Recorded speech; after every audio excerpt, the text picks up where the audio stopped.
Before we dive into specific tools and workflows, let's get philosophical for a minute and talk about what it takes to succeed at the life of the mind when you are getting paid to think and write and produce for a living. Doing this kind of work, consuming information, synthesizing, and writing, requires deep, focused work that allows you to have those novel insights to produce knowledge. It's very countercultural in today's world, which is always distracted, and our attention is being pulled in 1,000 different directions. There are a few relevant bodies of literature on this. The first, and I think one of the classic expressions of this, is the idea of flow, which comes from psychologist Mihaly Csikszentmihalyi, who wrote a book, who started research on this, I think back in the 50s or 60s. And you may be familiar with the idea of flow. It's commonly understood as a state of mind in which you're deeply absorbed in something and lose track of time and awareness of anything else. It really goes a lot deeper than that if you actually read his book titled Flow, which is a great read that you should read sometime. He was really after what makes for the good life, what is the source of human happiness, and what he concluded was that real happiness comes from flow states. It comes from living in such a way that you are so deeply attuned to whatever you are doing in a given moment that you are absorbed and enraptured in that thing or that person or that activity. And the quality of a life in many ways is measured by the quality and quantity of flow states. So if you're spending time with your children, that time is maximized for all of you when you are so deeply attentive to your children that everything else fades away.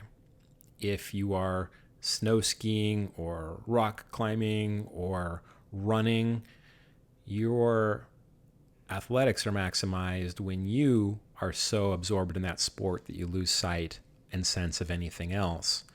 And the same goes for our academic work. You will do your best work when you are so deeply engrossed in something that you're reading or so fully absorbed in a piece of writing that everything else fades away. And another expression of this comes from Cal Newport's book, Deep Work, which I mentioned in a previous video, who Cal Newport argues that the ability to do deep work is a perishing skill in today's hyperactive, always connected, hyper-fragmented world, but that deep work is where the real value is made. It's easy to surf the internet and get a superficial understanding of something. It takes real deep work over months or years to actually create novel insights, create knowledge, create products and services, and lead real change. And deep work is another way of saying work done in a flow state.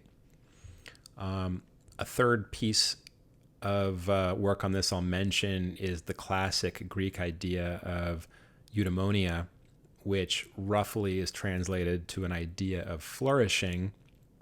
And I mention this because it's very related to the flow idea of happiness, that we are not our most happy when we're sitting around idle.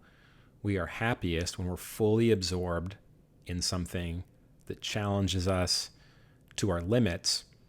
And this is the idea of eudaimonia. The classicist Edith Hamilton said the Greeks described flourishing as, quote, the exercise of vital powers along lines of excellence in a life affording them scope.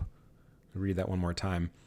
Flourishing is the exercise of vital powers along lines of excellence in a life affording them scope. In other words, a flourishing life where we live to the fullest entails being challenged to the absolute limits of our abilities and continually breaking through those challenges. So flow, deep work, it's both necessary to do good academic work, but also by pursuing flow, we are indirectly pursuing human happiness and flourishing to the full extent of our knowledge and abilities. And the same habits of mind that we can develop to do good academic work can serve us in other arenas. If we build a life habit of entering flow states in our academic work, we should also be able to apply that same discipline to entering flow states with our loved ones, our family members, our friends, our conversations, physical exercise, whatever it might be. So this is a plug for flow. And what we want to do good academic work is put ourselves in a position of maximizing the probability of entering flow. The measure of our academic life will really be a measure of how often we could enter and sustain flow states.